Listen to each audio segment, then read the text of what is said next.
Bismillahirrahmanirrahim. Assalamualaikum warahmatullahi wabarakatuh. Selamat siang, salam sejahtera buat kita semuanya. Om Swastiastu, Shalom, Namo Buddhaya, salam kebajikan. Buat sekalian, selamat bertemu kembali dengan saya. Saya sudah lama tidak ketemu dengan teman-teman semuanya, karena mestinya saya sudah retired gitu ya. Tapi diberikan tugas lagi, saya harus berdiri aja. Saya ditugaskan lagi untuk menjadi Widya Prada Ahli Utama. Nah, ada beberapa hal menurut saya yang perlu kita cermati bersama-sama tentang tugas dari teman-teman di Dinas Provinsi ini. Saya merancang waktu itu bahwa semua kebijakan pusat ini harus difahami oleh teman-teman di provinsi. Karena apa? Jadinya bahwa yang memiliki sekolah itu adalah buat sekali semuanya. Ya. Sesuai dengan Undang-Undang 23, Ibu sekalian yang harus membina sekolah. Sementara sejak zaman Mas Menteri ini kita memiliki kebijakan Merdeka Belajar itu sudah sampai kepada episode ke 19. 19 itu dari 1 sampai dengan 19 itu kalau kita suruh ngapal nggak ngerti, nggak bisa hafal. Karena apa? Banyak kebijakan yang tidak intens dimengerti oleh ibu sekalian semuanya.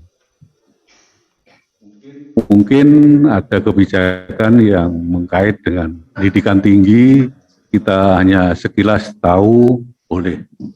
Tapi begitu kepada tusi kita harus memahami betul.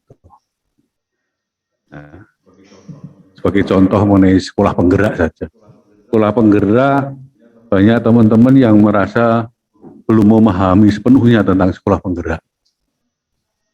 Nah, ini muncul lagi tentang episode 15 tentang kurikulum merdeka.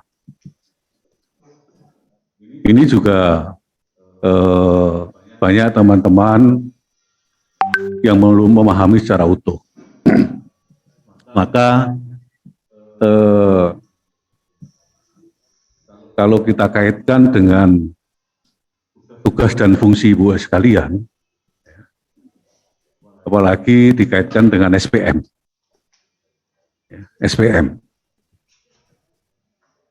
SPM yang ada di Kementerian Pendidikan dan Kebudayaan sekarang sudah inline betul dengan SPM yang dikeluarkan oleh Kementerian Dalam Negeri, terutama urusan pendidikan. Ya. Permendagri nomor 59 sudah dijelaskan betul bahwa SPM, standar pelayanan minimal di bidang pendidikan, ini sudah inline dan di dalam lampirannya ada 3 kelompok penting yang menjadi tugas dari pemerintah provinsi.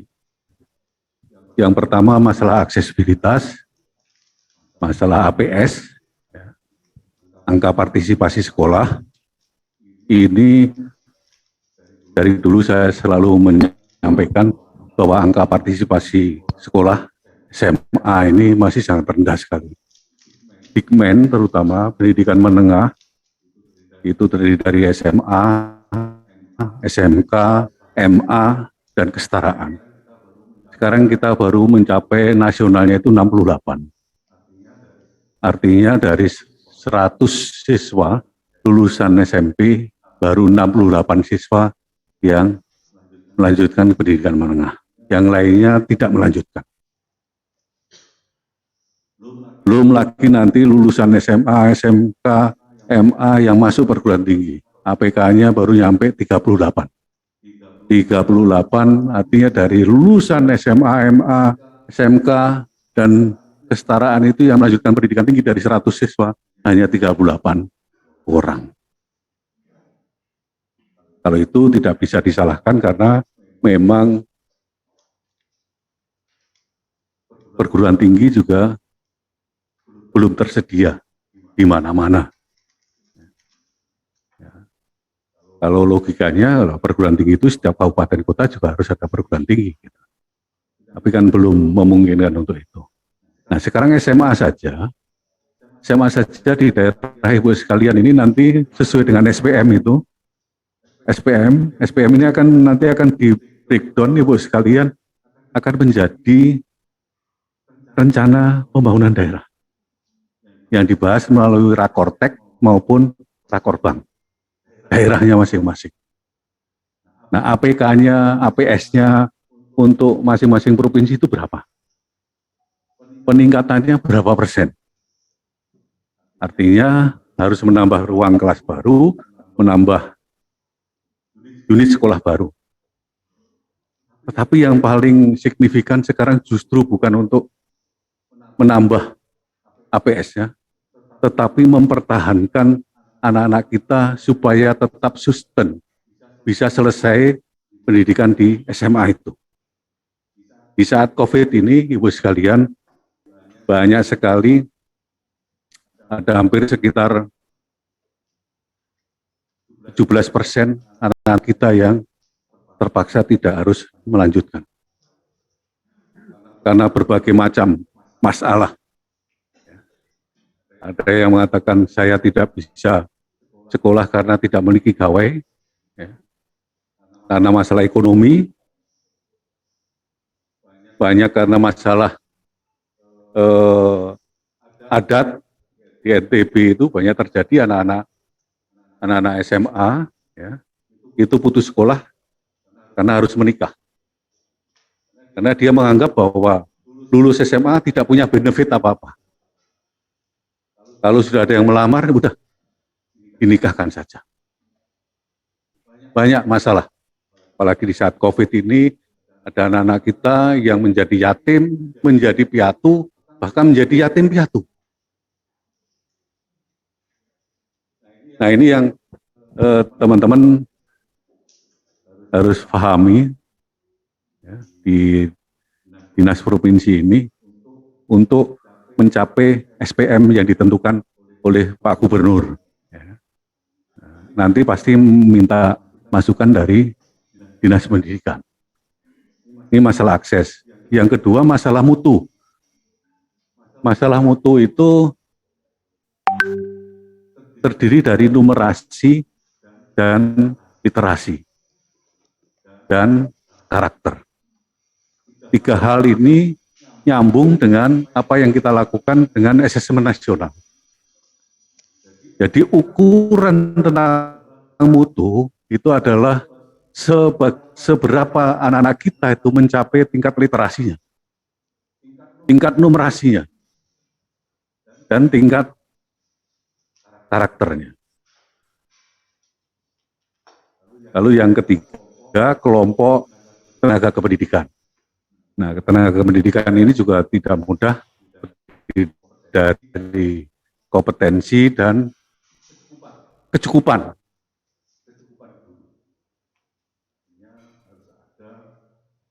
Artinya harus ada rekrutmen baru bagi sekolah-sekolah yang guru atau dilakukan mutasi, pemindahan.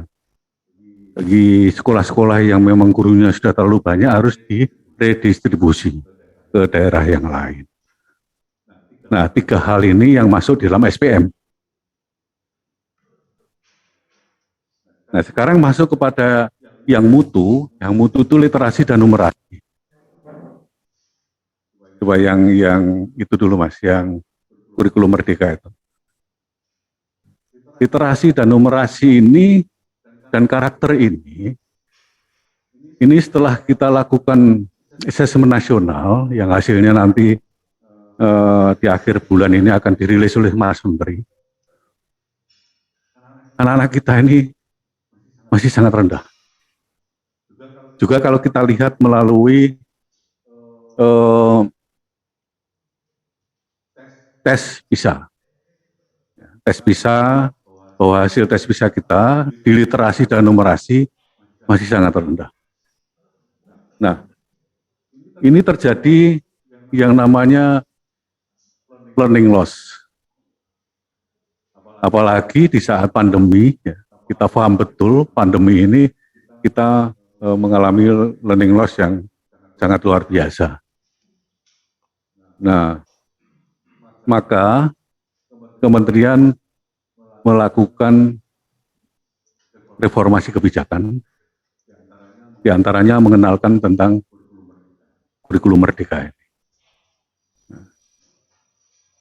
Nah, ini dasar untuk melaksanakan kurikulum merdeka, Ibu sekalian, mungkin tadi sudah disinggung sama Mas Yogi ya, Pak Yogi, tentang implementasi kurikulum merdeka untuk pemulihan pembelajaran didasarkan pada kebijakan-kebijakannya. Kebijakan yang pertama, Permendikbud nomor 5, ini tentang standar kompetensi lulusan. Kenapa yang diutamakan standar kompetensi lulusan? Nah, ini teman-teman kasih kurikulum dan pengawas ini harus paham. Ada 8 standar, tapi 4 standar ini standar yang utama. Tujuan pendidikan itu kita mau kemana, itu ditentukan dalam standar kompetensi lulusan. Jadi sebetulnya lulusan anak-anak kita itu harus memiliki seperti apa. Ya. Dari standar kompetensi lulusan ini akan diturunkan menjadi standar isi. Standar isi itu apa? Kurikulum. Jadi Ibu sekalian, kurikulum ini hanya sebagai sarana. Tujuan utamanya adalah standar lulusan. Kalau kita pengen standar lulusan seperti X, maka standar isinya, kurikulumnya itu harus seperti apa? Setelah kita tentukan kurikulumnya, anggaplah kita menentukan kurikulum merdeka, maka yang utamanya nanti, mendeliver kurikulum itu harus seperti apa? Terjadi di dalam kelas. Bagaimana guru bisa mendeliver kurikulum itu sehingga mencapai kepada standar kelulusannya nanti. Nah, untuk mencapai standar kelulusan maka diperlukan standar penilaian, standar evaluasi. Nah, 3 ini yang utama ini, 4 yang utama ini adalah siklus yang harus kita pahami bersama-sama. Standar kompetensi lulusan, standar isi adalah kurikulumnya, standar proses adalah delivery pembelajarannya di kelas, lalu kita nilai, apa enggak kepada standar kompetensi lulusan itu. Kalau tidak kita capai itu, kita harus refleksi diri lagi. Itu yang harus dilakukan di dalam kelas, maka guru sebagai fasilitator utama yang bisa meyakinkan bahwa proses ini berjalan dengan baik, sehingga anak-anak kita mencapai standar kompetensi lulusan itu. Nah, standar yang lain ini adalah standar guru dan tenaga pendidikan. Ini juga sangat krusial, tapi ini tidak bisa diselenggarakan oleh pemerintah pusat saja, termasuk dengan pemerintah daerah. Maka diantaranya muncul kebijakan pengangkatan P3K itu. Ini. Lalu standar sarana prasarana, ini ya, ini standar sarana prasarana sesuai dengan SPM-nya untuk perluasan tadi itu, aksesibilitas, ya. Lalu juga standar sarana untuk kenyamanan anak bisa belajar dengan baik di sekolah itu. Nah, ini juga kendalanya cukup banyak sekali. Saya waktu menjabat dulu sering mendapatkan SMS dari teman-teman di NTT itu, ya, selalu menyampaikan sekolah seperti kandang kambing. Tapi ternyata itu dibolak-balik ya itu terus gitu. Setelah kita intervensi, sudah kita bantu, tahun berikutnya muncul lagi hal yang sama, tapi dikatakan di tempat lain. nggak apa-apa, itu suatu usaha. Katanya kalau teman-teman di NTT itu adalah, NTT itu nasib tidak tentu, tapi Tuhan nanti tolong. Nanti Tuhan tolong. Nah, tolongannya adalah dengan bersama-sama kolaborasi antara pusat dan daerah. Nah, Permendikbud nomor 5 tentang standar kompetensi lulusan. Lalu muncullah kurikulumnya, sarana, standar isi, standar isi. Lalu Permendikbud nomor 56, pedoman penerapan kurikulum dalam rangka pemulihan pembelajaran. Nah, ini kurikulum merdeka, Kemendikbud nomor 56, keputusan menteri. Itu adalah bagian dari pelaksanaan, dasar pelaksanaan kurikulum merdeka. Keputusan Beskap tentang capaian pembelajaran dan keputusan Beskap tentang dimensi-dimensi dasar Pancasila. Saya kira tadi sudah dibahas sama Pak Yogi secara mendalam.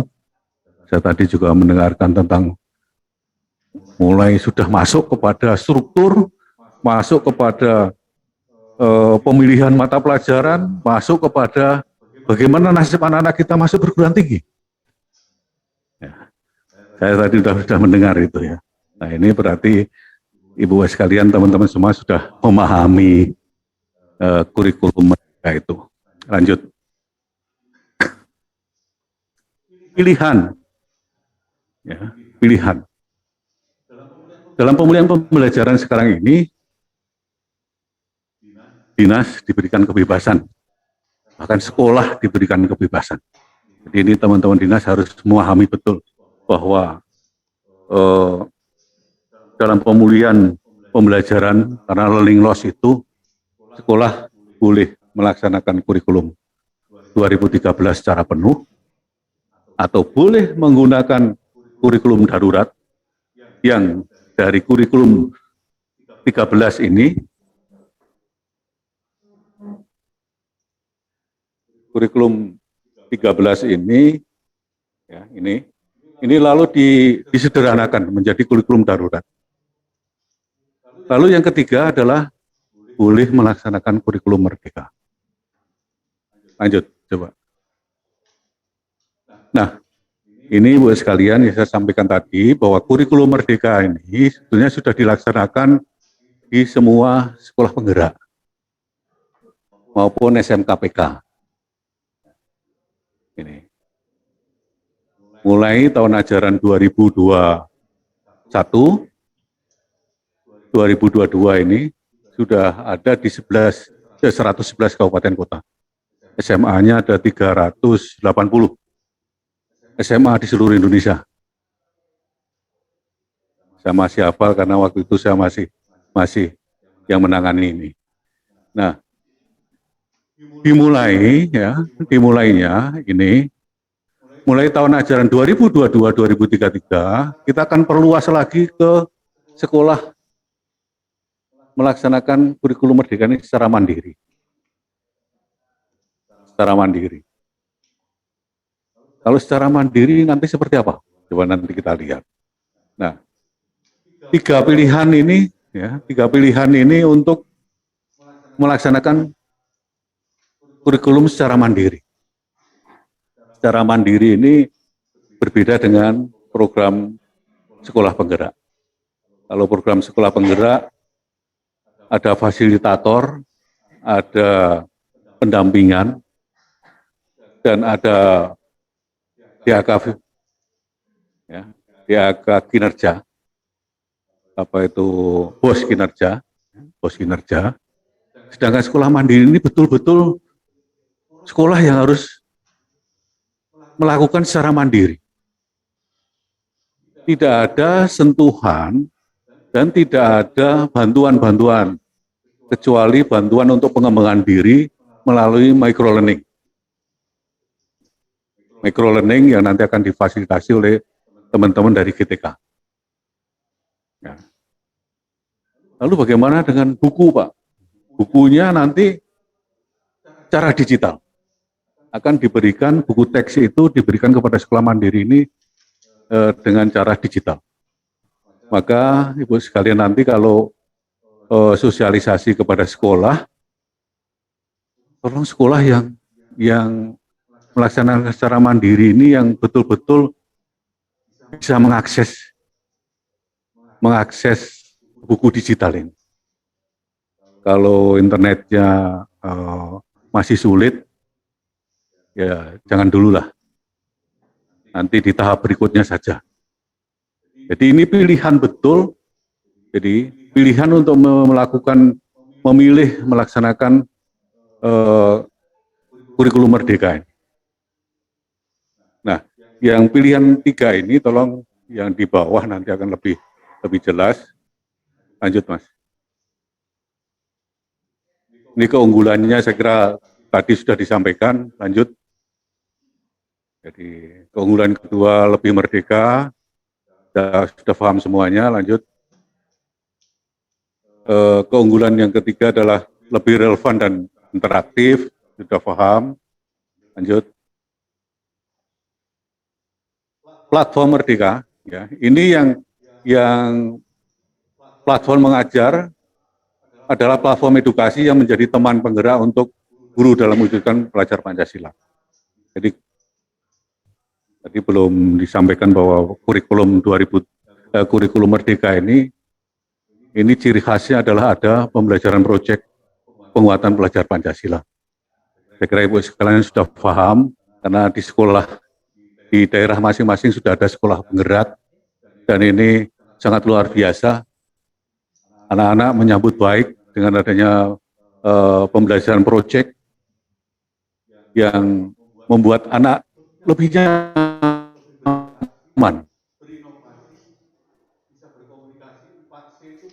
lebih berinteraksi. 4C itu masuk sebagai proyek. Ini laman-laman terus yang pemilihan. Nah ini buku dulu. Buku ini adalah untuk penyusunan buku. Ini sudah disusun oleh kementerian yang nanti untuk sekolah mandiri ini adalah bentuknya digital. Tapi juga pusat perbukuan akan melakukan penilaian terhadap buku-buku yang ditulis oleh guru-guru kita. Jadi guru-guru kita kalau ada yang inovasinya tinggi, yang sudah biasa nulis buku, boleh mengacu pada pusat perbukuan untuk diakui sebagai buku yang bisa menjadi referensi. Lanjut. Sistem informasi, ya. Ini untuk memudahkan akses layanan dan kita harapkan mudah-mudahan janjinya Kominfo itu bahwa 2023 itu seluruh wilayah Indonesia, baik di 3, semuanya sudah harus tersambung dengan internet.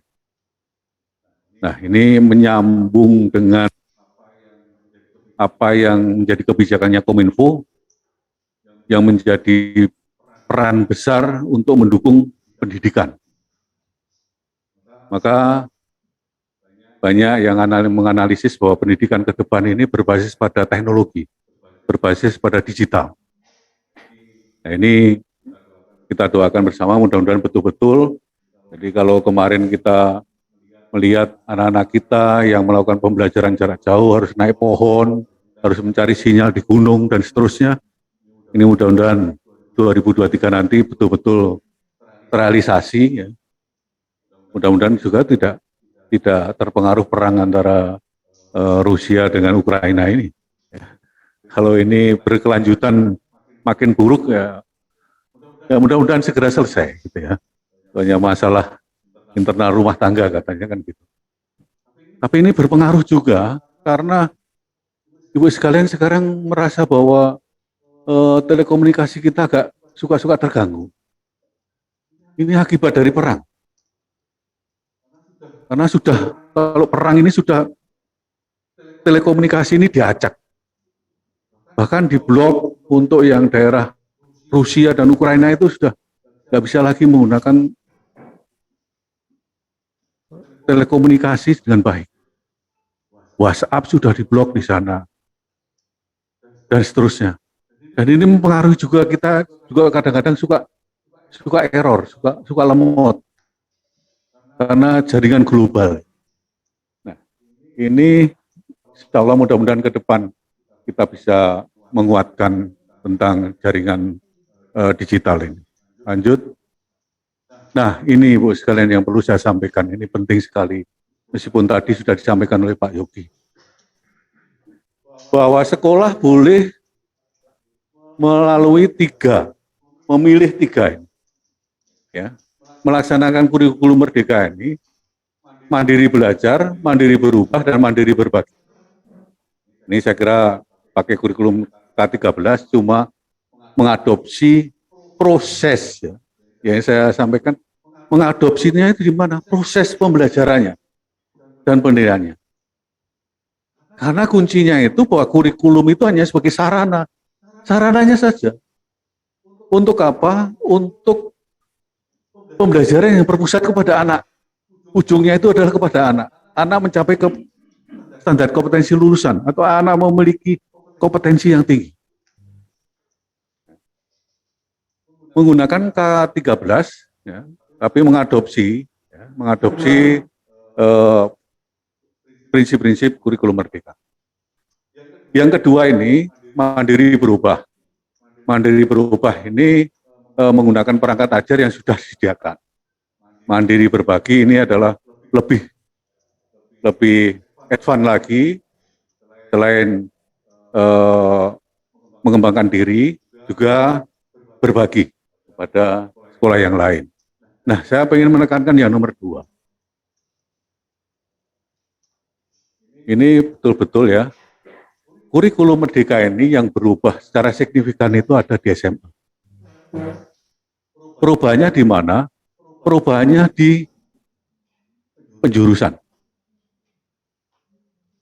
Kurikulum merdeka tidak ada lagi penjurusan, tapi adalah adanya pemilihan mata pelajaran. Di kelas 10 tidak lagi ada penjurusan. Nah, ini nanti kaitannya, Ibu sekalian, kalau sudah masuk di sini, masuk di mandiri berubah ini, tidak boleh nanti di tengah jalan itu balik ke sini. Nggak boleh. Kenapa nggak boleh, Pak? Karena anak ini sudah masuk dengan kurikulum merdeka yang di kelas 10-nya tidak ada lagi penjurusan. Kembali ke K13 harus melakukan penjurusan lagi. Ya. Ini akan mengacaukan, akan membuat siswa frustrasi, orang tua menjadi gelisah. Dan ini tolong disampaikan nanti teman-teman semuanya kepada sekolah-sekolah calon menggunakan kurikulum merdeka ini. Jadi kalau sudah masuk di sini, sekolah yang sudah memilih kepada pilihan kedua, tidak boleh lagi balik ke kurikulum 13. Ya. Nah, di sini ini yang harus kita dampingi betul karena mereka masih tertatih-tatih. Lalu bagaimana dengan tugas Ibu sekalian mendampingi? Nah, kita punya teman kepanjangan tangan Paudasmen yang ada di provinsi, namanya LPMP, nanti berubah menjadi Badan apa itu pelayanan, ya, B2PMP atau BPMP, ya, gitu. Nah, ini yang mohon maaf, saya selalu menekankan ini kepada teman-teman di LPMP.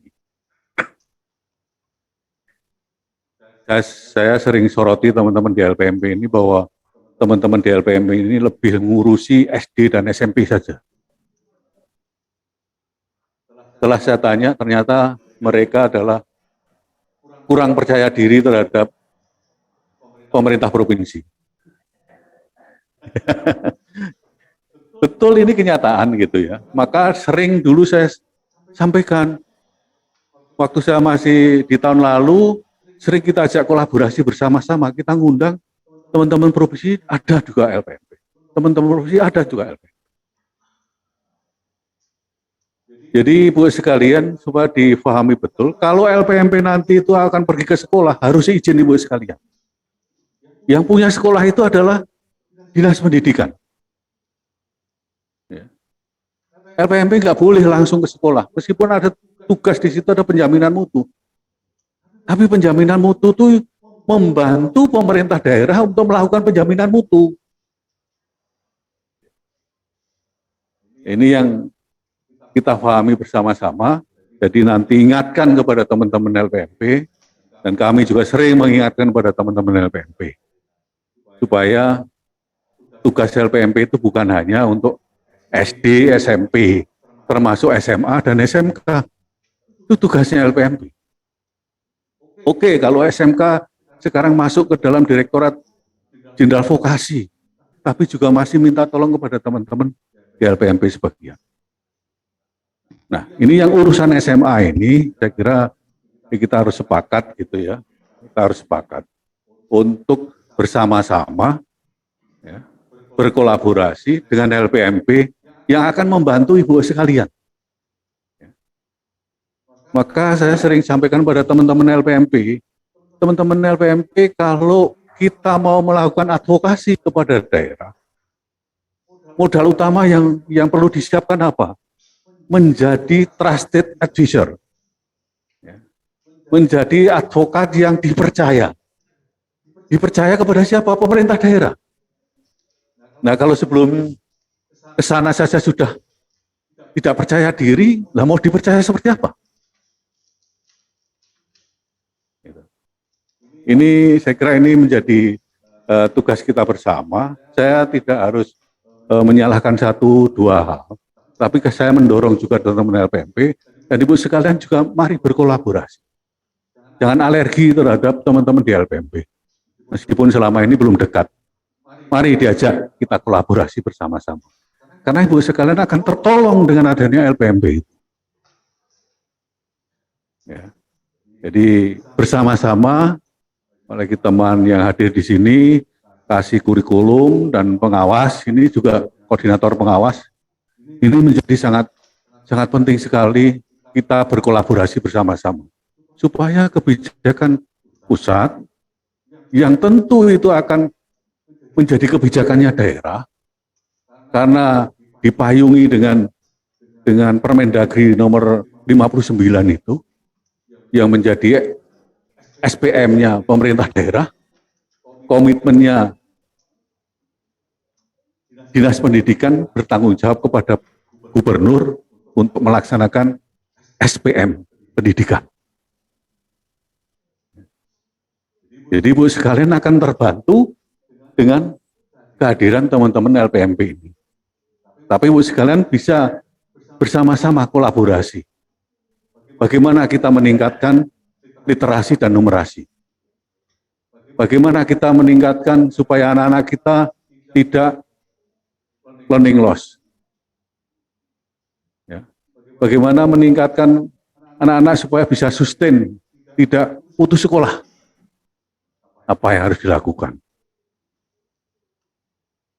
Bagaimana untuk berkoordinasi supaya terjadi kecukupan guru, termasuk peningkatan kompetensinya. Nanti kita kerjasamakan dengan teman-teman di Direktorat Jenderal GTK, apa yang sudah kita lakukan, dan apa yang harus kita lakukan untuk meningkatkan kompetensi itu. Nah ini, saya kira ini untuk bisa melaksanakan kurikulum Merdeka ini, terutama yang nomor 2 ini menjadi stressing menurut saya, mungkin tadi sudah disampaikan oleh Pak Yogi, ya. Tapi saya perlu menggarisbawahi ini, bahwa kalau sudah masuk di kurikulum Merdeka, tidak boleh balik lagi ke kurikulum 13, karena akan menjadi masalah. Nah, kalau ada pertanyaan tadi, lanjut Mas, ada. Nah, ini pendaftaran, Ibu sekalian, yang sudah mendaftar real time ini 15 Februari ini ya, dari 15 Februari yang lalu. Ini laman untuk mendaftar. Nah, SMA, ini ya, SMA baru 21 sekolah. Ini 15 Februari. Bawahnya, lanjut. Nah, ini sudah meningkat lagi menjadi 615 sekolah. Ini di 15 Maret. 15 Maret. Saya agak khawatir jangan-jangan Ibu sekalian tidak tahu sekolah mana itu. Ini yang saya koreksi utama dengan teman-teman GTK, bahwa yang punya sekolah itu adalah teman-teman di provinsi. Mestinya sekolah ini sebelum mendaftar ini harus bicara dulu dengan Ibu sekalian. Paling tidak melapor, Pak, saya sudah mendaftar. Bu, saya sudah mendaftar. Mohon arahan, mohon bimbingan.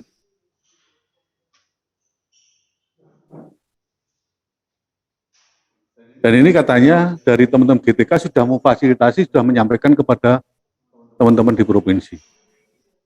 Jangan-jangan di teman provinsi juga di bidang GTK mungkin ya. Enggak juga. SMA. Sudah. Ya, alhamdulillah kalau sudah.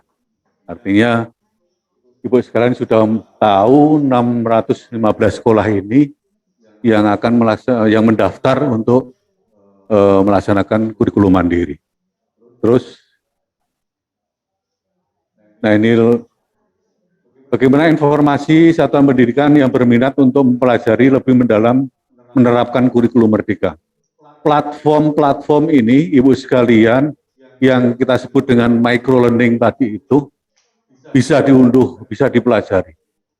Kuncinya, Ibu sekalian, sekolah yang mendaftar ini,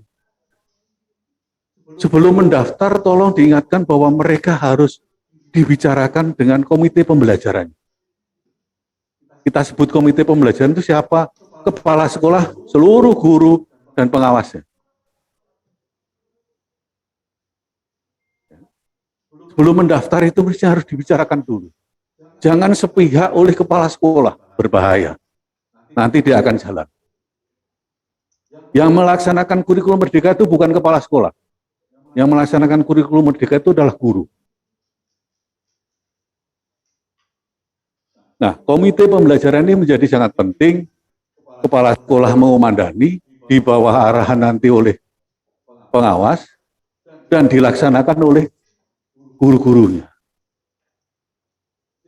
Sehingga kolaborasi ini menjadi sangat penting untuk bisa menentukan kami mendaftar atau tidak. Kalaupun mendaftar, saya memilih yang belajar, mandiri, atau berbagi. Levelnya tadi itu, 3 level itu. Ini yang teknis dasar yang harus kita lakukan untuk sosialisasi supaya sekolah kita mau menggunakan kurikulum merdeka ini menjadi siap. Siap bukan karena emosi, bukan karena gagah-gagahan gitu ya. Dan tolong diingatkan juga Ibu sekalian, bagi teman-teman yang sekolah swasta ini. Ini kemarin ada pertanyaan bagaimana kalau satu yayasan mulai dari PAUD, SD, SMP, SMA, SMK, pengen mandiri semuanya. Padahal dia tuh mandiri, saya agak khawatir ya, masih ada kecenderungan begini. Menggunakan kurikulum merdeka ini hanya untuk jualan. Terutama sekolah swasta. Nanti pada waktu PPDB sudah tampung di situ, SMA, X, apa? Ya, orang Muhammadiyah anggaplah SMA Muhammadiyah 3, Bengkulu umpamanya. Padahal dia sumber daya manusianya tidak cukup untuk bisa melaksanakan kurikulum merdeka, bahkan kesiapannya komite pembelajarannya tidak memenuhi. Tetapi karena sebentar, ya, sebentar. Nanti ada tanya jawab. Jadi kalau komite pembelajarannya tidak siap, tapi karena hanya pengen jualan untuk mendapatkan siswa, karena begitu dengan kurikulum merdeka, wah nanti kita akan mendapatkan siswa banyak. Nah ini yang harus betul-betul kita ingatkan bersama-sama. Oke, lanjut. Nah, saya kira ini tadi saya mendengar bagaimana Pak nasibnya anak-anak sekolah penggerak ataupun nanti dengan kurikulum merdeka secara mandiri ini kalau melanjutkan perguruan tinggi. Pada waktu saya pertama kali, saya kaitkan yang pertama mengenai PPDB dulu. PPDB, Ibu sekalian, nanti kita harus membuat 2 layer. Layer kurikulum 13 sama kurikulum merdeka. Kalau memungkinkan, pada waktu tahun pertama dulu, saya minta sama DKI, bersama-sama dengan DKI, untuk merubah sistem ternyata tidak memungkinkan. Akhirnya dilakukan sosialisasi oleh sekolah sendiri. Karena ini menjadi penting karena di dalam sistem itu tidak ada penjurusan. Tapi tahun lalu di DKI belum bisa itu, tapi yang mendaftar meskipun dia memilih jurusan-jurusan, anggaplah di SMA 70, karena sekolah penggerak memilih jurusan IPA, IPS, bahasa, sejatinya di kelas 10 tidak ada lagi penjurusan itu. Dan itu disosialisasikan kepada calon orang tua, calon siswanya, sehingga dia paham. Nah, ke depan ini kita sudah bicara dengan teman-teman di dinas juga untuk bisa melakukan perubahan bila memungkinkan dengan 2 layer tadi itu, kurikulum 13, kurikulum merdeka. Tapi kalau belum bisa karena itu kami kerjasama dengan Telkom atau dengan apalah pengembang untuk sistem itu, menggunakan yang lama juga nggak masalah, tapi sebenarnya harus diberitahu. Harus menginformasikan kepada calon orang tua dan calon siswanya tentang kurikulum merdeka ini. Nah, saya juga sudah bicara dengan Majelis Rektor, dengan SNPTN, SBMPTN. Anak-anak yang menggunakan kurikulum merdeka dijamin berhak dan difasilitasi di dalam platformnya nanti sama seperti kurikulum 13. Pada waktu saya pindah ke Direktorat SMA pertama tahun 2015, Pak Anies waktu itu, PPDB kita kacau karena sistem SKS. Saya yang harus pontang-panting karena SMA 3 Semarang menggunakan sistem SKS, tidak bisa masuk jalur undangan SNPTN. Bayangkan.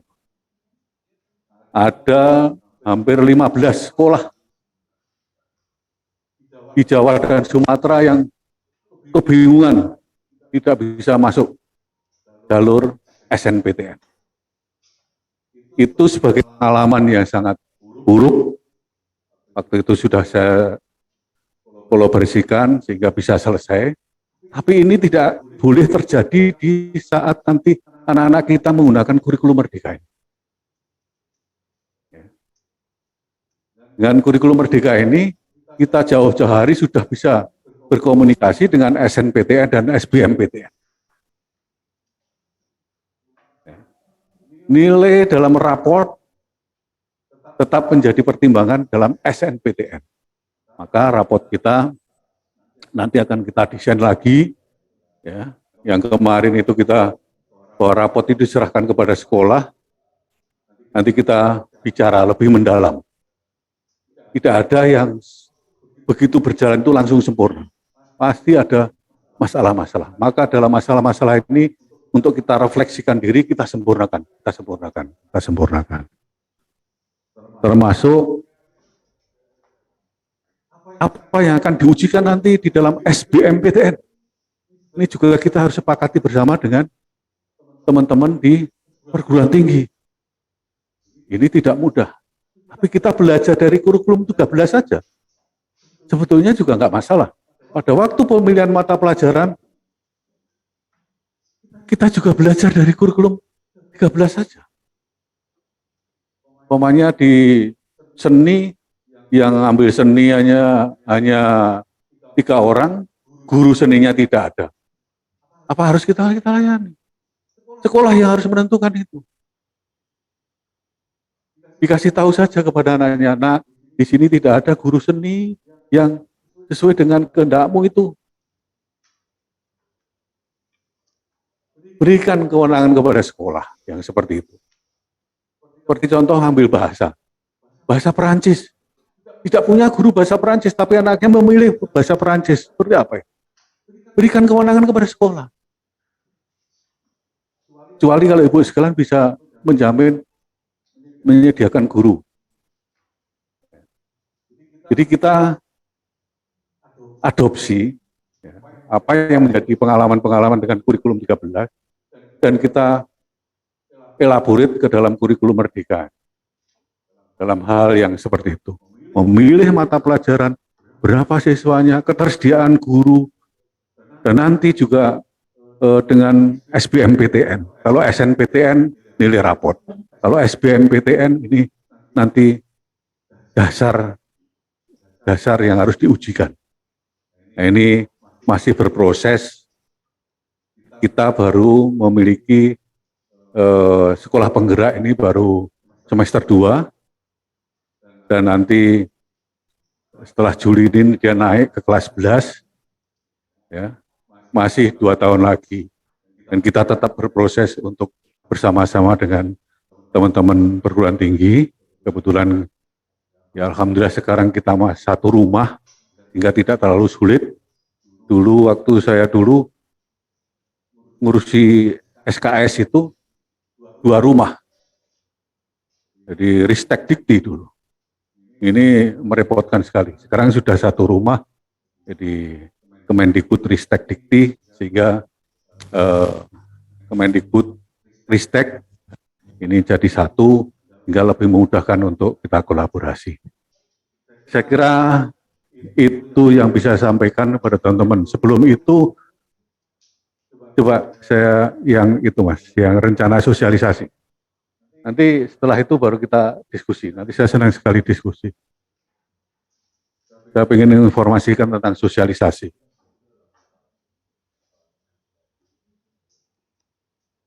Nah, Ibu sekalian, dalam minggu ini dan minggu depan, Direktorat Jenderal Paudasmen akan melakukan sosialisasi kurikulum Merdeka kepada seluruh kepala dinas provinsi dan kabupaten kota. Nah, di Aceh, Medan, saya kira hari ini malahan kalau nggak salah jadwalnya. Nah, ini tujuannya saya kira sama dengan tujuan sekarang ini. Jadi sosialisasi fintech, saya pengen. Nah, outputnya adalah kita sudah punya narasumber nasional, ada 31 orang.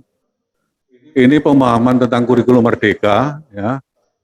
Pemahaman tentang kurikulum Merdeka bagi UPT, ya. Ini kepada pimpinan dan pegawai Satker Pusat. Nah, yang kita sasar adalah tersedianya pendamping implementasi kurikulum bagi pemerintah daerah dan satuan pendidikan di 34 provinsi dan 514 kabupaten kota.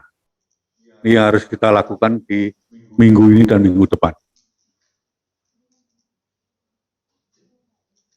Sasarannya adalah ini. Nah,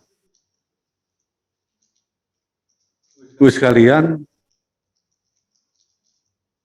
tugasnya ya ini kurikulum itu tugasnya Beskap penyediaan bahannya, lalu Pusdatin itu tentang platform, lalu GTK adalah kebijakan profesi guru, praktek baik dan alur pendaftaran. Alur pendaftaran ini ada di Direktorat Jenderal GTK. Nah, tugas kita nanti, kami ada di Direktorat itu adalah melakukan fintech kepada Kabid, ya. Kabid apa nih? Terkait dengan teman-teman UPT.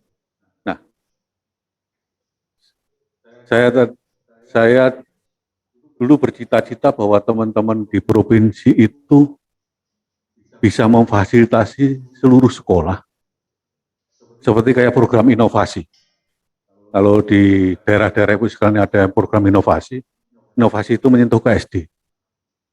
Kenapa inovasi itu menjadi berjalan dengan baik? Karena teman-teman dinas kabupaten kota berkolaborasi menjadi fasilitator daerah. Nah, harapan saya nanti saya tanya kepada teman-teman di Direktur SMA, katanya anggarannya sekarang sudah dipotong banyak Pak katanya.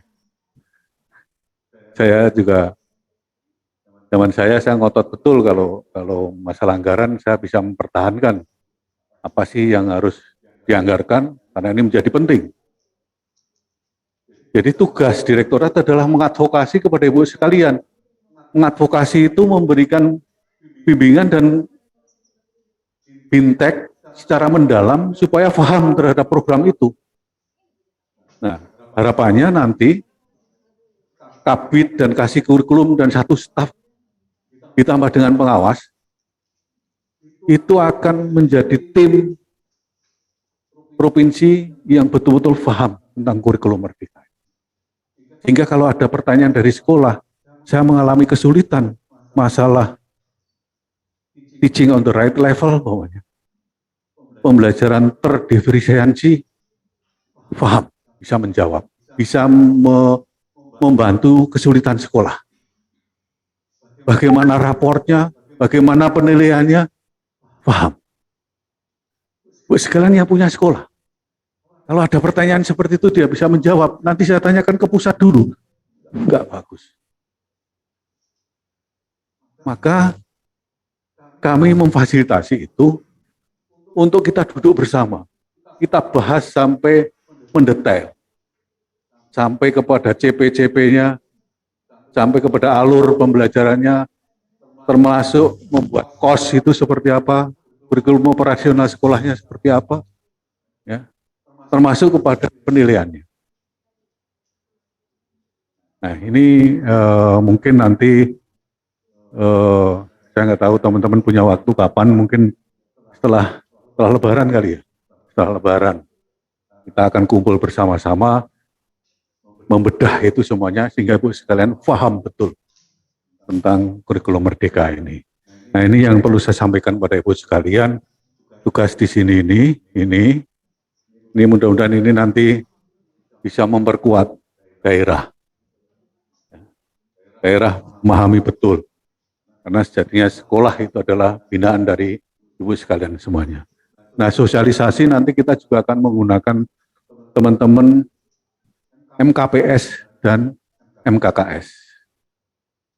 MKKS ini penanggung jawab MKKS di tingkat provinsi, kita punya jaringan komunikasi, itu namanya Jarkom dengan teman-teman MKKS. Itu waktu saya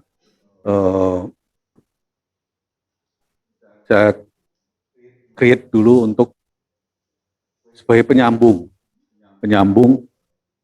komunikasi dengan sekolah.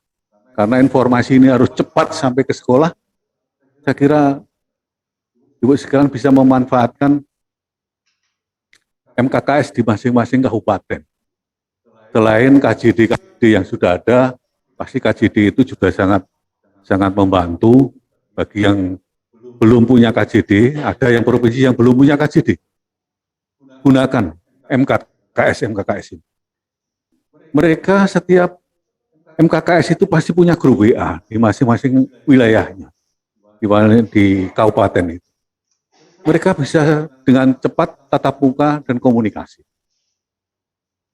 Dan ini untuk mempercepat informasi-informasi, ya, itu saya kira ini sangat baik sekali untuk kita gunakan sama-sama. Nah, ini masanya, ini Bu sekalian, di Maret ini yang kita akan lakukan untuk sosialisasi ke dinas provinsi dan kabupaten kota.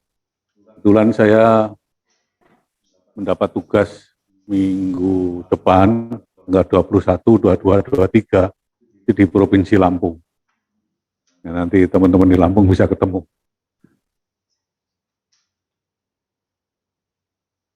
Ini siapnya saja sasarannya, ya, sasaran yang SMA, saya kira perlu sampaikan kepada ibu sekalian. Sasaran SMA ini sosialisasinya kepada Kabid Koordinator MKKS, pengawas, koordinator pengawas, kasih kurikulum. Sedangkan yang sasaran bimbingan teknisnya ini yang ya nanti kita elaborate bersama-sama. Ini perlu juga kepala cabang dinas, pengawas, tim pengembang kurikulum, dan tim helpdesk. Nah, di provinsi harus punya helpdesk nanti untuk mendapatkan kalau ada pertanyaan-pertanyaan dari sekolah itu, saya kira tim helpdesk ini akan membantu.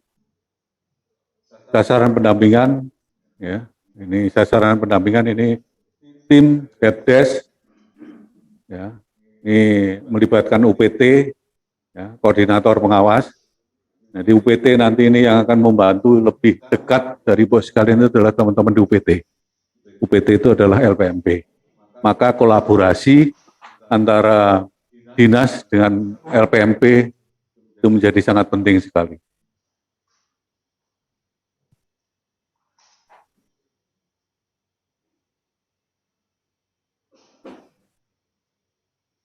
Ini masa, saya kira sudah cukup itu yang bisa saya sampaikan ibu sekalian.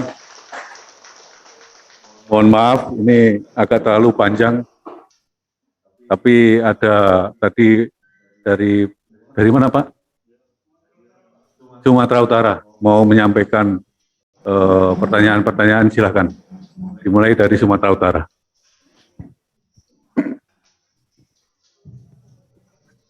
Terima kasih Pak Direktur yang lama. Pak Purwadi, saya Saud Aritonang dari Dinas Pendidikan Sumatera Utara. Kebetulan saya di kurikulum Pak, di bidang SMA. Pertama, saya tadi udah lihat jadwal sosialisasi dimulai Maret ya Pak. Laporan dulu kami untuk PPDB Sumatera Utara persisnya dimulai Mei Pak. Jadi persiapannya sudah 70%. Tinggal negosiasi dengan Telkom untuk jaringan cloud-nya. Yang kedua, saya lihat kalau di Sumatera Utara kurikulum yang digunakan itu masih dominan ke kurikulum ke-13 dan darurat. Tadi saya ikuti sudah ada yang daftar 516 itu ya Pak ya, untuk kurikulum merdeka.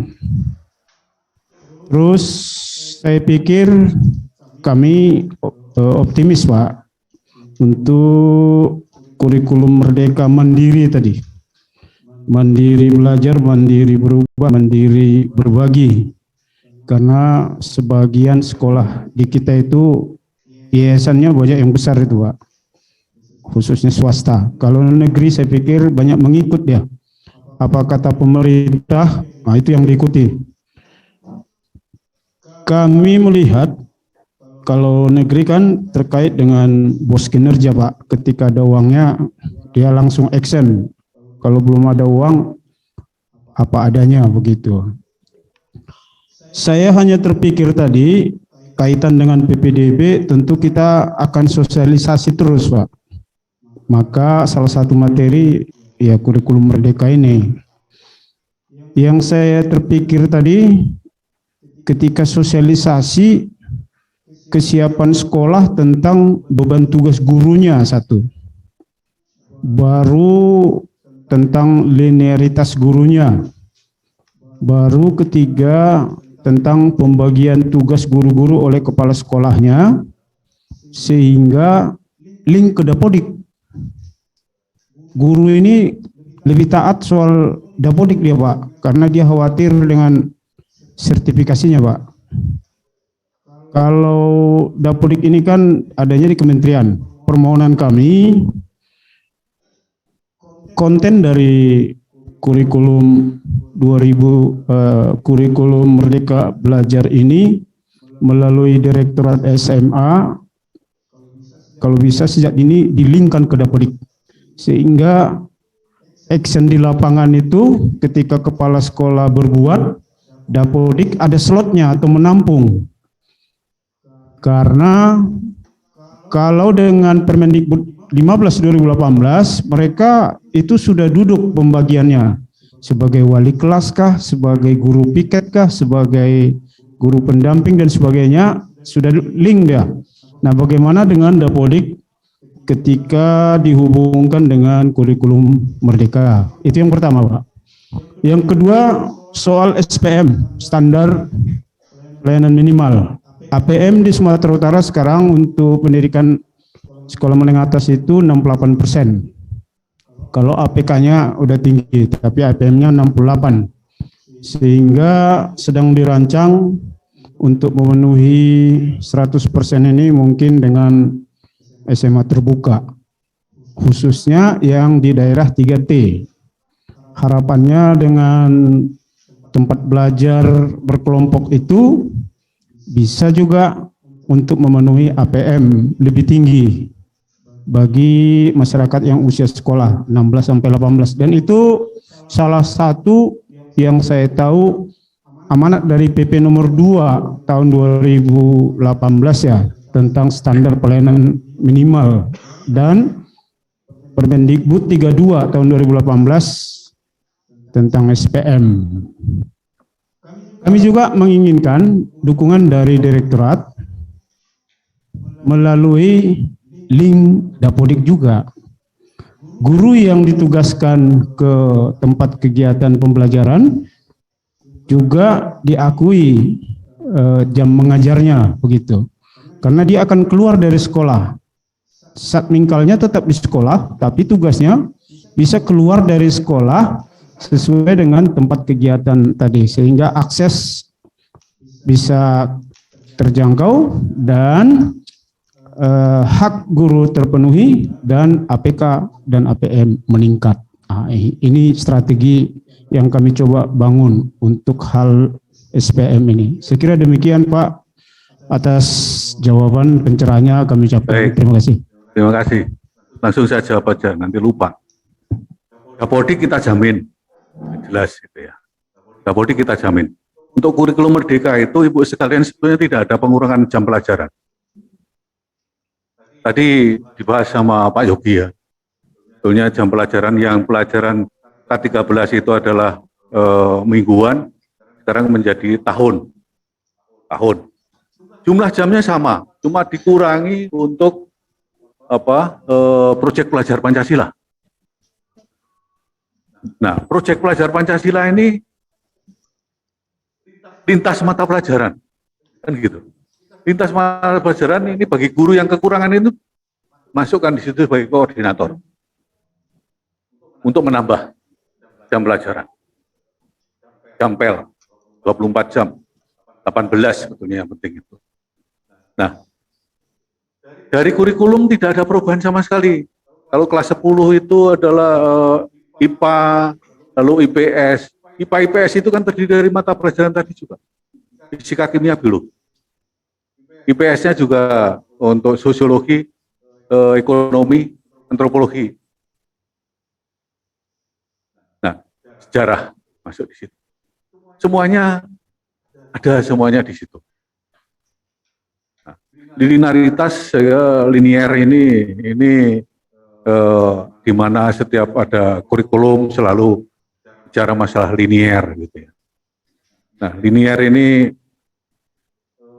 teman-teman di GTK saya kira sudah membuat peraturan tentang linier ini.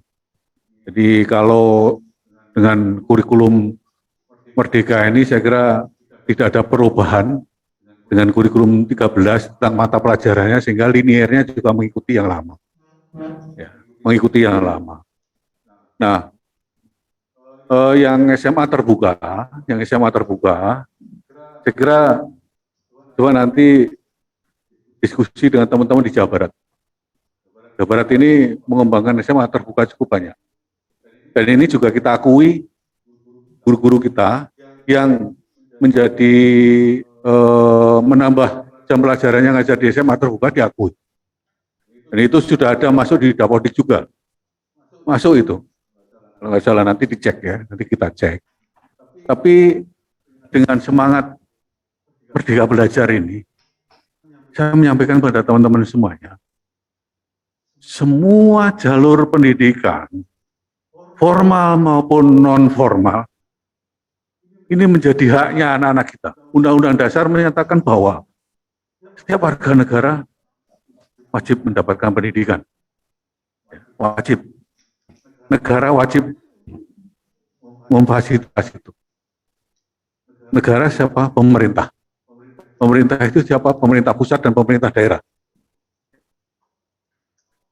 Seperti yang saya sampaikan tadi, kalau anak kita terpaksa harus putus sekolah karena menikah, padahal dia masih usia sekolah, berikan layanan kepada anak-anak itu dengan layanan pendidikan yang lain, yang tidak harus formal. Mereka berhak untuk mendapatkan itu. Nah, ini yang diterapkan di NTB, kita melakukan kajian di NTB. NTB itu anak-anak yang sudah menikah, pada ngambil paket C. Paket C kan untuk anak usia 20 ke atas, tergantung kepada pemerintah daerah. Ini anak yang tidak bisa masuk di sekolah formal, karena terpaksa harus keluar, dia harus diberikan layanan pendidikan. Bahkan homeschooling sekarang sudah mulai diakreditasi, boleh menyelenggarakan haknya anak-anak kita. Pada saat kita kena pandemi ini semua jalur kita siapkan untuk melayani anak-anak kita. Maka SMA terbuka untuk memenuhi SPM tadi itu.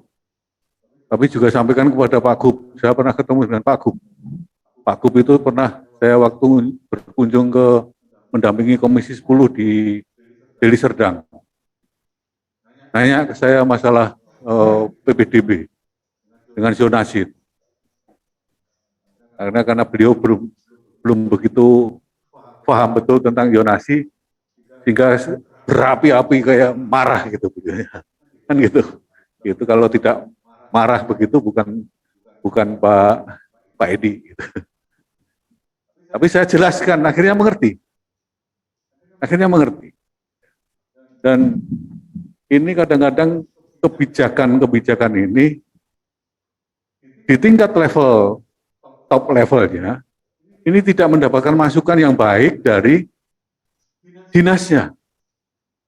Mungkin dinas juga mau ngadep sama gubernur, kalau cari waktu aja setengah mati kan gitu ya. Ini memang birokrasi kita ini luar biasa. Sama saja seperti kalau direktur mau ketemu dengan menteri, susahnya minta ampun.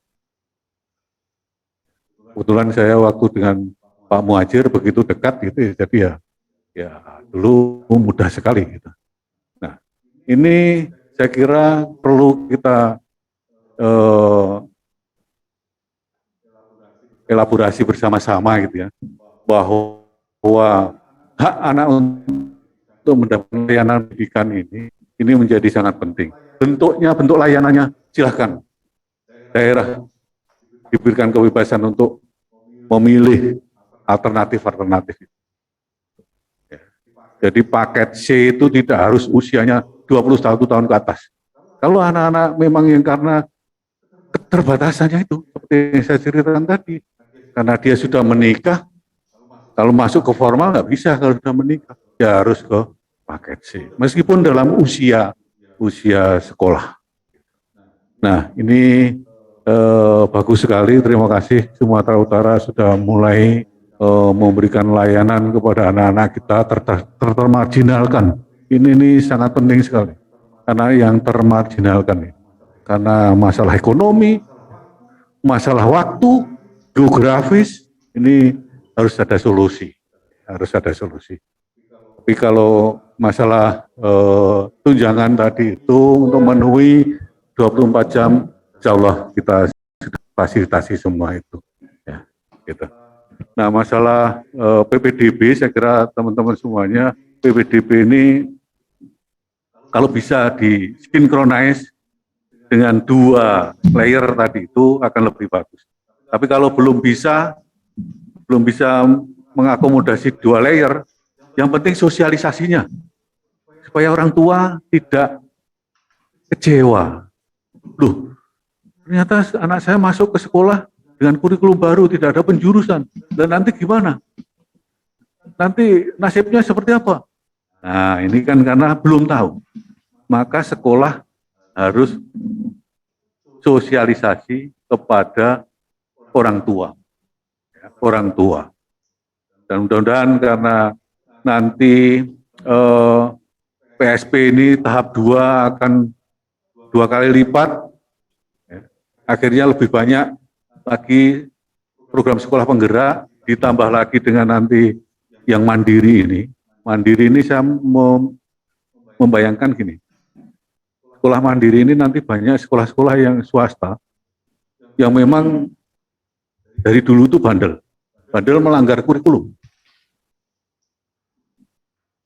Tapi begitu dicek sama ibu bapak pengawas, ada dokumen kurikulumnya. Tapi yang diajarkan di kelas berbeda. Nah, ini sekolah-sekolah yang hebat itu sebetulnya. Ini sekolah-sekolah yang tidak mau terkungkung.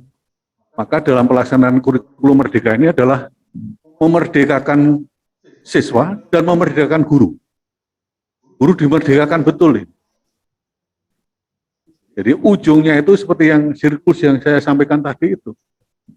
Pembelajaran yang berpusat kepada anak. Kami belum bisa Pak nanti sekolah kalau harus melakukan pembelajaran terdiferensiasi atau teach on the right level karena setiap anak berbeda-beda. Ya prinsipnya sebetulnya bahwa anak itu berbeda-beda. Dan kalau kita lakukan dengan KIKD yang sama sehingga harus KM, Bu sekalian, K13, KKM itu adalah semu. Benar nggak itu anak-anak itu KKM? Coba cek di sekolah, Ibu sekalian semuanya. Yang tidak KKM juga dianggap KKM. Ya. Sekarang sebetulnya tidak ada yang tidak naik gitu. Kalau tidak terpaksa terlalu bandel sekali atau tidak pernah masuk sekolah itu tidak pernah naik. Apalagi nanti dengan kurikulum merdeka ini. Ini stage on the right level ini menempatkan anak-anak kita sesuai dengan kemampuannya. Maka ada kolaborasi proyek penguatan pelajar Pancasila ini yang bisa mengelaborasi. Saya akademiknya kurang. Dan matematika susah sekali. Tapi dia bisa membuat proyek bersama-sama kolaborasi dengan teman-temannya. Wah, dia mampu. Dan dia enjoy di situ. Yang menyenangkan itulah yang kita tuju di situ. Misalnya kalau melihat sekolah penggerak, saya kira saya dapat laporan banyak sekali karena ada grup sekolah penggerak. Jadi pembelajaran proyek itu dia, waduh, sangat luar biasa. Sangat luar biasa. Dan inilah roh dari pembelajaran yang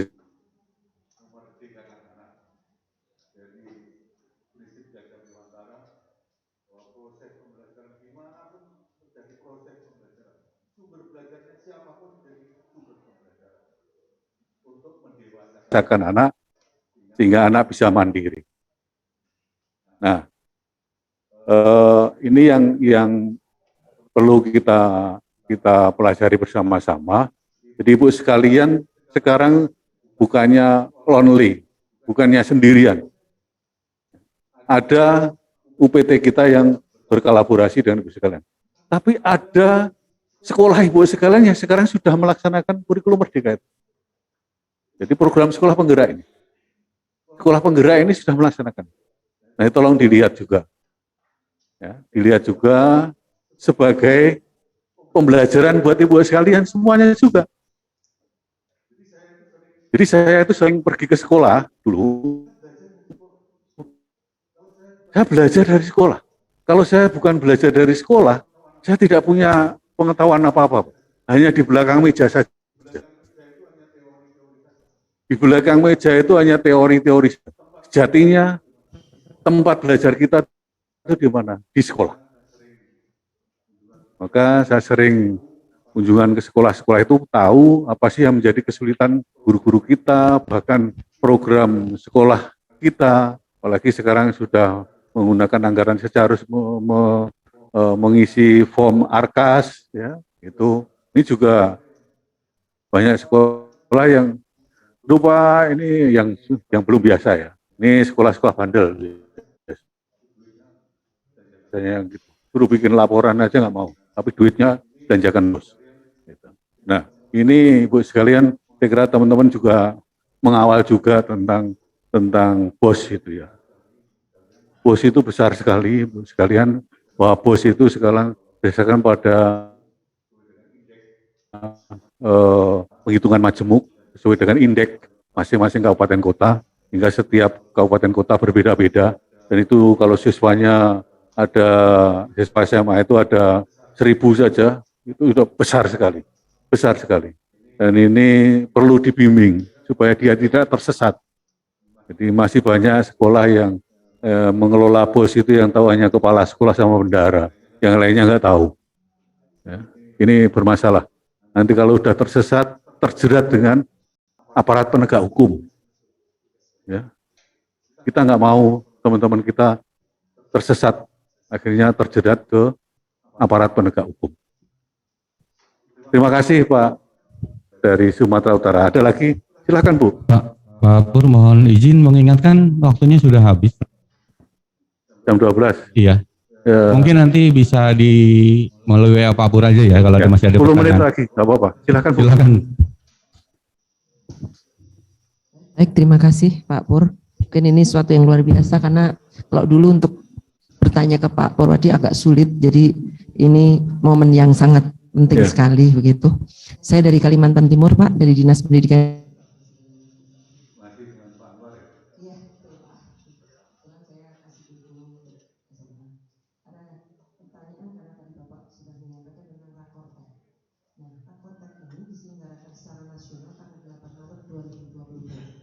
Tetapi seluruh provinsi di Indonesia tidak bisa mengisi aplikasi untuk pengisian hasil AN, raport AN Pak. Sehingga termasuk Kalimantan Timur ditagih-tagih. Mana data untuk numerasi dan literasi hasil AN. Kami satu pun tidak ada yang bisa mengisi. Bahkan kami bersitegang dengan Kemendagri. Artinya raport AN ini di mana dan kemana kami tidak tahu Pak jawabnya. Ini kan harusnya yang bisa menjawab dari Kemendikbudristek. Nah, tetapi Kemendagri akhirnya menekan pada provinsi-provinsi yang ada, karena tadi Bapak mengupas tentang Rakortek, dan ini sampai sekarang Pak, saya yakin seluruh Indonesia belum bisa mengisi aplikasi yang berisi numerasi dan literasi. Itu yang pertama. Yang kedua Pak, kaitannya dengan kurikulum merdeka tadi Pak, karena Bapak juga mengungkapkan bahwasannya ini yang utama adalah guru dulu, baru pengawas. Pak, saya yakin sekolah itu nurutnya sama dinas pendidikan Pak.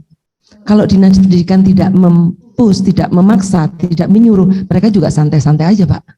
Ini yang terjadi di daerah, nggak tahu ya saya kalau Jakarta ya Pak ya. Tapi yang pasti saya yakin teman-teman semua yang ada di sini dari daerah pasti jawabannya sama. Yang ketiga Pak, kaitannya dengan LPMP. Tadi juga Bapak udah menyampaikan LPMP ini sebenarnya siapa sih yang diurusin kan gitu Pak ya pertanyaan. Karena selama ini kami SMA tidak pernah diurusin LPMP. baik dari AN, asesmen nasional, yang seharusnya leading sektor itu ada di LPMP dari awal, baik itu SD, SMP, SMA. Tapi tiba-tiba gitu ya, tiba-tiba ketika perubahan Maret April tidak jadi, September kami ditimpali ini SD SMP disuruh ngurusin provinsi juga. Nah, ini membuat kami kalang kabut. Di mana peran LPMP selama ini, Pak? Ini pupuk LPMP nggak ada. Jadi saya menyampaikan saja begitu. Dan ini sebenarnya sudah dibahas ya, Pak, di tingkat nasional. Ya, satu lagi, Pak, kaitannya dengan PSP. PSP ini panjang kaitannya dengan kami di Dinas Pendidikan Provinsi dengan GTK. Ada satu prasyarat pengangkatan kepala sekolah, itu adalah guru penggerak. Pak, ketika kami akan menunjuk kepala sekolah atau merekomendasi kepala sekolah lewat rapat, ada satu kendala yang luar biasa. Ketika dipersyaratkan pengangkatan kepala sekolah adalah yang pernah menjadi guru penggerak. Ini yang aneh, Pak. Karena apa? Ketika menjadi guru penggerak, pasti umurnya di bawah 50. Otomatis ketika menjadi kepala sekolah bukan hanya kemampuan IT yang diperlukan, tetapi kemampuan manajerial dengan spiritual. Nah, ini tolong kami akhirnya untuk Kalimantan Timur melakukan diskresi untuk ini. Ya. Terima kasih Pak Pur. Assalamualaikum warahmatullahi wabarakatuh. Waalaikumsalam. Pertama tadi mengenai Rakortek tentang AN. Nilai AN sebetulnya sudah ada. Tetapi nunggu di launching sama Mas Menteri. Di akhir Maret ini. Ya, nanti kalau sudah di launching, insya Allah bisa. Jadi kalau ditanya sama Kemendagri, nunggu launching dari Mas Menteri. Ya. Jadi dia terpaksa harus nunggu. Saya sampai sekarang juga belum bisa akses. Jadi memang itu untuk exercise kayaknya exercise kan kalau angkanya belum pasti kan juga nggak bisa kan gitu ya. Gitu. Tentunya ada contoh-contoh exercise, tapi harus angka pasti itu yang sudah dirilis oleh Mas Menteri. Insya Allah akhir bulan ini kalau nggak salah akan dirilis. Ditunggu saja itu, nggak apa-apa. Karena ini kan Rakortek ya, nanti ada Rakorbang, nanti masih bisa dalam proses. Lalu yang kedua masalah UPT tadi. UPT ya tadi ya. Dan nomor 2 LPMP kan UPT. Jadi insya Allah sih nanti ini akan ada reorganisasi. Kebetulan kemarin saya jadi pansel untuk mewawancara calon kepala LPMP yang baru. Nanti segera akan dilantik menjadi B.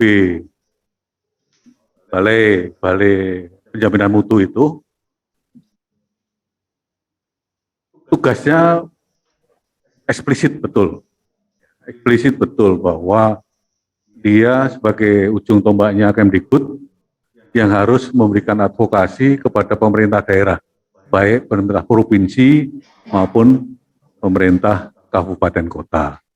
Nah, selama ini memang LPMP ini tidak percaya diri datang ke provinsi, hanya LPMP tertentu saja. Kaltara itu bagus. Ada yang dari Kaltara? Dari Kaltara, betul nggak? Ya Bu ya, Pak Jarwoko itu bagus. Itu. Dia luar biasa. Bisa dengan bupati, bisa dengan gubernur, jadi cair. Jadi Kalimantan Timur baru, yang lama jelek. Saya tahu, ya. Yang lama itu Pak Hartono itu, aduh. Yang baru Pak Khairullah, mudah-mudahan. Tapi nanti nggak tahu, nanti akan diisi dari mana, kita nggak tahu. Tapi intinya bahwa teman-teman LPMP ini menjadi ujung tombaknya Poldasmen. Bahkan Kemdikbud. Karena nanti teman-teman di GTK juga minta tolong juga kepada LPMP. Nanti teman-teman di Beskap juga minta tolong ke LPMP. Kaitannya dengan AN. Yang Ibu direpotkan tadi masalah AN tadi itu. Ya, itu. Insya Allah ini nanti ke depan akan terjadi komunikasi dan tugas dan fungsinya ini akan menjadi lebih jelas. Bahwa tugas mengadvokasi pemerintah provinsi maupun pemerintah kabupaten kota. Ya, yang selama ini hanya kabupaten kota saja. Ini menjadi masalah. Kalimantan Timur sebetulnya nggak begitu sulit ya, sulit. Apalagi mau menjadi ibu kota baru gitu ya, presiden sering ke sana gitu. Ya, ini juga luar biasa ini nanti Kalimantan Timur itu udah jadi ibu kota gitu ya. Dan terakhir apa tadi Bu? Apa? Oh, guru, masalah pengangkatan guru. Itu permen itu permen. Tapi ada diskresi bahwa kalau daerah itu sudah melakukan pelatihan calon kepala sekolah, itu boleh diselesaikan dulu itu. Karena saya ikut membahas itu 2 kali kalau nggak salah saya. Ikut membahas. Saya waktu itu protes bahwa daerah itu sudah melakukan pelatihan calon kepala sekolah dan daftar tunggunya panjang. Ini kalau serta-merta harus diganti, tidak diakui, yang diakui adalah guru penggerak, masalah. Akhirnya muncul itu di permen bahwa menyelesaikan stok yang ada istilahnya. Gitu. Kalau stoknya sudah nggak ada, sebagai calon dari guru penggerak. Ya. Jadi bukan harus guru penggerak. Bukan harus guru penggerak. Iya. Jadi di pasalnya ada itu. Saya ingat betul. Sebagai penutup, saya kira sudah jam 12 lebih. Tadi karena ada gempa sedikit, jadi agak goyang-goyang gitu ya. Gitu. Jadi kalau ke Bogor ini sekarang sering goyang-goyang. Gitu. Karena saya tinggal di Bogor, saya sudah biasa seperti ini.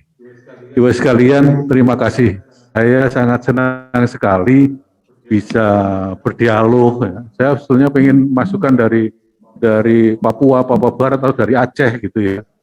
Ini, tapi karena waktu, saya sekarang banyak waktu, ya, tidak punya job.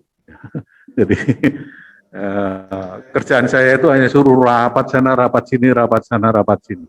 Tapi begitu ketemu dengan teman-teman ini saya sangat bersemangat sekali. Karena saya merasakan, saya selalu menyampaikan kepada teman-teman semua bahwa kita kolaborasi bersama-sama. Saya sering sampaikan, kalau teman-teman sakit, saya juga merasakan sakit. Kalau teman-teman ada masalah, mari sampaikan kepada kami, kita selesaikan bersama-sama. Kita pecahkan masalah itu bersama-sama. Ya. Jadi mudah-mudahan direktur yang baru juga filosofinya seperti saya. Jika kalau ada masalah di tempat ibu sekalian, sampaikan kepada teman-teman. Kepada saya boleh. Mudah-mudahan teman-teman masih ingat nomor HP saya. Nomor HP saya sejak tahun 96 sampai sekarang nggak pernah ganti. Ya. Sampaikan kepada Pak Anwar ya Bu ya. Salam saya buat Pak Anwar. Teman baik dari dulu sejak sekolah. Jadi instruktur. Jadi sama-sama dari awal. Terima kasih teman-teman semuanya, Ibu sekalian semuanya. Mohon maaf bila ada yang kurang berkenan. Salam sehat selalu. Mudah-mudahan kita selalu bisa dipertemukan di kesempatan lain. Terima kasih. Billahi taufiq wal hidayah. Assalamualaikum warahmatullahi wabarakatuh. Selamat siang.